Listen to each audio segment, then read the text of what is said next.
বিগত 17 বছরে এত ফ্যাসিস্ট সরকার এত কিছু করেও এই বিএনপিকে কিছু করতে পারে নাই। আপনাদের দুর্দিনে আমি ছিলাম, এবং আপনারাও আমার সবসময় রয়েছেন। বাংলাদেশ নিয়ে আপনারা জানেন গভীর ষড়যন্ত্র চলছে। আপনারা জানেন তারেক রহমানকে নিয়েও ষড়যন্ত্র চলছে। আমি বলতে চাই, আপনারা যা কিছু করেন, তারেক রহমান হলো বাংলাদেশের সম্পদ। কারণ তারেক রহমান শুধু আমাদের দলের নেতৃত্ব দেয় না, উনি সারা বাংলাদেশের নেতৃত্ব দেয়।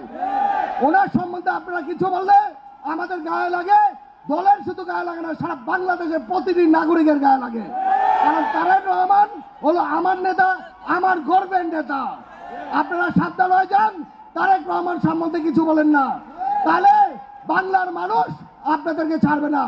কারণ আপনারা একটা কথা চিন্তা করেন, বিগত 17 বছরে এত ফ্যাসিস্ট সরকার এত কিছু করেও এই বিএনপিকে কিছু করতে পারে নাই। আপনারা যদি মনে করেন আপনারা কিছু করবেন, তাইলে আপনারা স্বপ্নের রাজত্বে বাস করছেন। কারণ প্রকৃত রাজনীতি হলো হাজার হাজার লাখ লাখ লোকের প্রাণের দল হলো বিএনপি।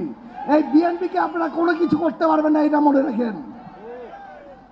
আজকে আমি রূপগঞ্জ নিয়ে কয়েকটা কথা বলি, যে 17 বছরে যত আন্দোলন হয়েছে, যত মামলা হয়েছে, সব কিছুতে আমি চেষ্টা করেছি আপনাদের সাথে থাকার জন্য। আপনাদের দুর্দিনে আমি ছিলাম, এবং আপনারাও আমার সবসময় রয়েছেন। আপনারা আমার সাথে ইনশাল্লাহ এগিয়ে চলো, দীপু ভাই এগিয়ে চলো, আমরা আছি তোমার সাথে, আমরা আছি তোমার সাথে।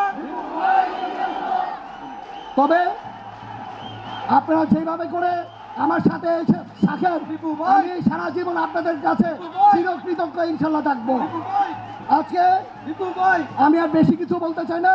আজকে রূপগঞ্জের মাটি যেই লোকবল দেখাই দিয়েছে, এটা বোঝা যায় রূপগঞ্জ হলো বিএনপির ঘাঁটি। রূপগঞ্জের মাটি, রূপগঞ্জের মাটি, রূপগঞ্জের মাটি। যাক, আমি আর আমার বক্তব্য এখানে শেষ করছি। আপনারা সবাই অতি শীঘ্রই আমাদের নেতা তারেক রহমান সাহেব আমাদের মাঝখানে ফিরে আসবে, আর আমাদের দেশ নেত্রী বেগম খালেদা জিয়া আবার সুস্থতা হয়ে আমাদের দলের নেতৃত্ব দিবেন।